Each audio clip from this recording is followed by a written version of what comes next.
Хусановтың неге шықпайтыны белгілі болды. Достар, енді бәріміз де байқадық, Өзбекстаннан Хусанов шыққан кезде, Манчестер Ситиға барған кезде бәріміз қуандық. Мұсылман бауырымыз, өзіміздің көршіміз Манчестер Ситиға барды, қосылды деп. Бірақ та бұл Хусановты Манчестер Сити Пеп Гвардиола алаңға шығармай қойды. Неге деген сұрақтар бәрін мазалады. Бәлкім Гвардиоланың Хусановтың ойынына көңілі толмайды.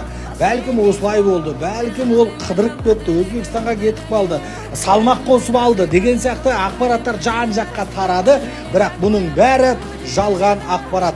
Хусановтың неге шықпайтыны белгілі болды, бәрі ақшаның мәселесінен. Себебі Манчестер Сити мен Ланстың екеуінің келісімінде Хусанов Абдукадир осы маусымда негізгі құрамда 10 рет алаңға шығатын болса, Манчестер Сити Лансқа 5 миллион евро береді екен. Осындай келісім шарт бар. Сондықтан да Хусановты шығармады. Және одан бөлек Кубок Англияны ұтатын болса 2 миллион евро, және де чемпионды, осы АПЛ-дың чемпионы болатын болса 4 миллион евро, және де осы чемпиондар лигасының зонасына 4-тікке кіретін болса 5-тікке қазіргі таңда АПЛ-да 1 миллион евро Лансқа берілуі керек екен.